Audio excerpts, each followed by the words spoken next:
Fantástico monográfico, fantástico trabajo realizado por nuestros compañeros para tratar sobre este asunto en cuestión. Una hora tratando sobre la psicoimagen, desarrollando opiniones, el más allá, el reflejo de la mente, qué es la psicoimagen, opiniones variadas. Por ejemplo, a través del chat de Spreaker nos apuntaban, para mí la psicoimagen no es un reflejo de la mente. Creo que es el mensaje a destacar, en este caso, de nuestra compañera Emi Vega, que desde aquí le mandamos un fortísimo abrazo.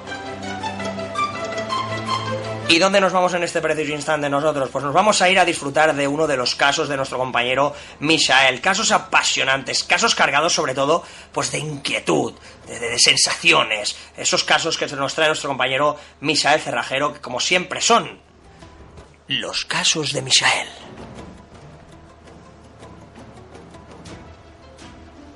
Muy buenas madrugadas, narradores, y sed todos bienvenidos una semana más a los casos de Mishael. La historia real que os contaré esta noche es un tanto diferente a las que os he estado trayendo hasta el momento. Hoy voy a hablaros de una estatua muy particular. Para ello nos ubicaremos en la capital de nuestro país. Una de las esculturas urbanas más bonitas y siniestras de Madrid es la estatua del Ángel Caído, que luce en los paseos del Parque del Retiro. Esta estatua tiene la particularidad de que no solo es una de las escasas representaciones escultóricas de Satanás que existen, esto en todo el mundo, sino que también está ubicada exactamente a 666 metros sobre el nivel del mar. La escultura es una representación del Ángel Caído hecha en bronce con trazos clásicos y de una gran intensidad dramática. Un trabajo realizado por el escultor madrileño Ricardo Belver, nacido en 1845 y que murió en el año 1924. Para realizar su obra, Ricardo Belver se inspiró en unos versos del gran poema de John Milton, El paraíso perdido. Los versos dicen así: por su orgullo cae arrojado del cielo con toda su hueste de ángeles rebeldes para no volver a él jamás. Agita en derredor sus miradas y blasfemo las fija en el empíreo, reflejándose en ellas el dolor más hondo, la consternación más grande, la soberbia más funesta y el odio más obstinado. Belver hizo el molde de yeso de la estatua durante su pensionado en la Academia Española de Bellas Artes de Roma. La fama de la obra llegó a oídos de la Real Academia de Bellas Artes de San Fernando y el rey Alfonso XII decidió costear los gastos de su reproducción en 1877. Más tarde, la escultura fue adquirida por el Estado español por 4.500 pesetas y pasó a formar parte de la colección del Museo Nacional. Posteriormente, fue cedida al Ayuntamiento de Madrid y trasladada a su ubicación actual en el Parque del Retiro, en 1885. La escultura del Ángel Caído mide 2,65 metros de largo y se eleva sobre un pedestal octogonal ubicado en medio de un estanque circular. Representa la figura desnuda de un ángel con alas desplegadas y el cuerpo contorsionado. La personificación angelical caída en desgracia y a punto de convertirse en Satán se apoya sobre unas rocas que le hacen de base mientras una gran serpiente se enrosca alrededor de una de sus piernas. Su expresión no deja de ser inusual en una escultura, pues aparece retorcido hacia atrás con gesto de dolor y consternación, aunque también sus facciones podrían denotar el odio y la humillación, tal y como lo relata el poeta inglés John Milton en sus versos. Para rematar el aspecto infernal del monumento, en la base del pedestal se encuentran 8 cabezas monstruosas y otras figuras simbólicas de las que emana el agua por sus bocas. Si bien la mayoría de los peatones, ciclistas y deportistas que suelen pasar por todos los días por el Parque del Retiro ignoran todas estas características demoníacas, los más supersticiosos aseguran que la escultura esconde una historia paralela relacionada con el mito infernal. No solo porque representa el momento en el que el diablo se le expulsa del paraíso, sino porque sería considerada por estos como una especie de puerta de entrada al más allá. Todo esto alimentado, obviamente, por su punto de ubicación con respecto al mar. Esos 666 metros que coinciden con el demoníaco número de la bestia. En todo caso, hace más de 15 años que el centenario jardín madrileño decidió cerrar sus puertas de noche, lo que en teoría habría aplacado las concentraciones satánicas en torno a la estatua. Pero bueno, de todos modos, para muchos el monumento del ángel caído es una manera de rendir homenaje al diablo, al mal o al oculto, lo que ha despertado la imaginación de muchos aficionados a este tipo de prácticas. La estatua de bronce del ángel caído de Ricardo Belver muestra a Lucifer precipitado desde el cielo y aprisionado por serpientes que amarran sus brazos, piernas en la tierra. Se dice que es el único monumento público que existe en el mundo alusivo al diablo, pero en estricto rigor esto no es del todo exacto, ya que en la ciudad italiana de Turín existe otra escultura de Lucifer, mientras que en el Ecuador se halla otra obra llamada El Poder Brutal, que representa la cara del maligno. Y esta es la historia que os he traído hoy. No es lo típico que siempre os traigo, es algo un poco diferente, pero me ha llamado la atención porque yo no conocía la historia ni que esta escultura existiera. Y me ha llamado en especial la atención, toda esa historia que hay en torno a la escultura, ¿no? Y todo eso de si es una puerta o no es una puerta al más allá, quién sabe, ¿no? Sobre todo ese dato que hay de los 666 metros que coinciden con respecto al nivel del mar. Quién sabe, ¿no? Quién sabe. Yo os traigo la historia, espero que os haya gustado. Y nada, para que le deis un poco al coco y vosotros mismos, si queréis, pues podáis indagar un poco más. Nada más que deciros, narradores, yo os espero la próxima semana, como siempre, con más casos de Misael. Que tengáis todos unos paranormales sueños y hasta la semana que viene.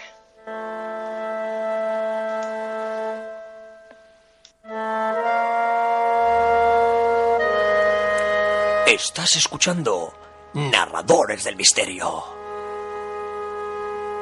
Y tras este fantástico relato de nuestro compañero Misael Cerrajero, que ha compartido el monográfico inicial, fantástico monográfico sobre la psicoimagen, el más allá y el reflejo de la mente humana, o el reflejo, perdón, de la mente humana, hemos tenido un fantástico relato de la mano de nuestro compañero Misael, donde nos vamos ahora directamente. Los enigmas de la historia, con Fran González y Silvia Rossi, en Narradores del Misterio. Silvia Rossi, compañera, enigmas de la historia, ¿qué me traes en el día de hoy? Pues mira, esta noche nos vamos a ir al norte de Wisconsin y vamos a empezar con el año 1916. Nos vamos al norte de Wisconsin y nos vamos al año, me has dicho, 1916, ¿correcto? Correcto, bien, perfecto. Quería ubicar a la gente porque hemos tenido un pequeño problema con el sonido y no te estaba escuchando del todo bien el sonido en cuestión. Ahora ya hemos ubicado a la gente. Vamos en este caso a ese lugar en cuestión, compañera. Pues verás, resulta de que la familia Lamont decidió comprar una cabaña que había en esta localidad para utilizarla pues como casa de veraneo y para pasar largos periodos allí. Con lo cual, bueno, pues el señor Lamont lo que hizo fue contratar pues unos arquitectos y una cuadrilla y pues invirtió 2 años en convertirla en lo que es una mansión. Vamos, que pasó de ser una humilde cabaña de pescadores a ser un casoplón. Un casoplón, de cuidado. Exacto. A ver. De acuerdo, entonces, bueno, pues esta familia permaneció disfrutando de esta casa durante unos 15 años aproximadamente. Resulta de que ellos jamás observaron nada, jamás oyeron nada, jamás vieron nada, pero sin embargo el servicio doméstico y los jardineros, etcétera, pues sí que se quejaban de que pasaban cosas extrañas. Pero bueno, digo que el señor Lamont jamás les hizo ni caso porque decía que la casa era demasiado nueva, estaba totalmente reconstruida y que aquello pues eran imaginaciones suyas. Pero ¿qué pasó?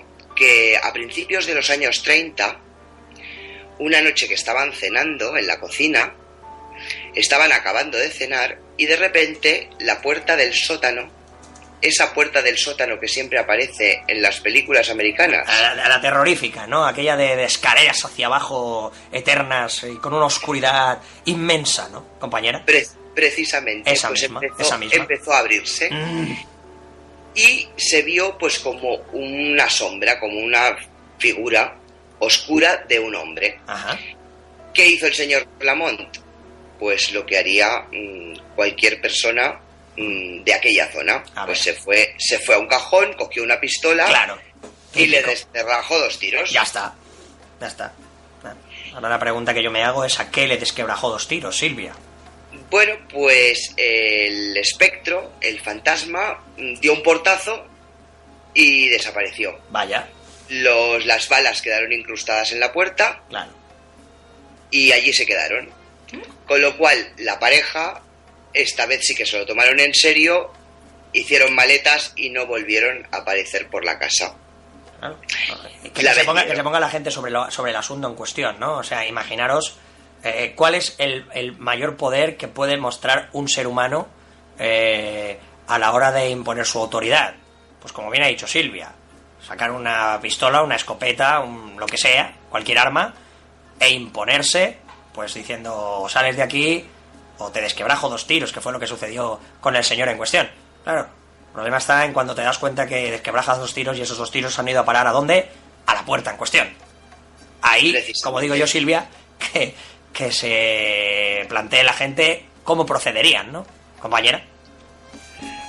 Bueno, supongo que fue algo instintivo y se dio cuenta de que era algo que se le escapaba de las manos, con lo cual, ya te digo, unos 10 años después vendieron la casa. Ajá. Y la vendieron a la familia Kiefer. Uh-huh. La familia Kiefer nunca estuvo viviendo allí permanentemente, la utilizaban pues de vez en cuando. O sea, era una casa como de veraneo, como de temporalidad, ¿no? En este caso no era algo para vivir continuamente, ¿no? Precisamente. La fecha casa de vacaciones, correcto. Exacto. La fecha de la compra de la casa no está muy clara, si fue el 41 o el 48, pero bueno, el caso es que la estuvieron utilizando, pues bueno, de a veces. Uh-huh. Y hasta ahí todo iba tranquilo. Ajá. ¿Qué pasa? Que cuando el señor Kiefer fallece, la viuda divide el terreno, porque por lo visto no era solo lo que es la casa, sino que era una parcela muy grande. Uh-huh. Eran varias hectáreas, entonces lo divide y vende. ¿De acuerdo? Ajá. Empieza a venderlo. Vende una parte de la finca en cuestión. Exacto. Bien. Y bueno, pues resulta de que la casa que la vende, por extrañas circunstancias, acababa volviendo otra vez siempre a la señora Kiefer. Como cuando hay objetos malditos, ¿no, Silvia? Te intentas deshacer de la muñeca o de aquel armario o de aquel cuadro, lo tiras a la basura y te lo encuentras de nuevo colgado en la estantería o en la pared de turno, ¿no? Y dices tú: ¿pero cómo puede ser si yo lo lancé a la basura, ¿no, Silvia? Bueno, pues ese terreno volvía a ella de nuevo, volvía recurrentemente a ella. Precisamente, siempre por motivos económicos, en ese momento, durante todo ese periodo, ajá, que abarca desde los años 40 hasta los años finales de los 60, sí, aproximadamente, ajá, no se desarrollaron fenómenos paranormales. La gente que la habitó sí que decía que no se acababa de encontrar a gusto. Ajá. Pero lo que sí era cierto es que después, por motivos económicos, la casa volvía a manos de esta señora, de la viuda Kiefer. Vamos, una maldición en toda regla. Con lo cual, bueno, pues al final, a mediados del año 69, uh-huh, la compra la adquiere la familia Henshaw. A ver qué sucede a partir de ahora. Y se muda allí. A partir de ahí la cosa se desboca. Empiezan a ver pues sombras por los pasillos. Se encuentran con que entraban en una habitación y se oían como cuchicheos. Ajá. Sin que hubiese nadie dentro. Uh-huh. Se abrían y se cerraban puertas, ventanas. Fenómenos poltergeist en toda regla. En toda regla. Aparatos pequeños electrodomésticos que se paraban, después volvían a funcionar. Y incluso hubo gente que llegó a decir que habían visto pues el fantasma de una mujer, uh-huh, que aparecía habitualmente en el comedor de la casa. Claro, eso yo lo relaciono directamente con que dentro de esa familia había alguien que en realidad se había convertido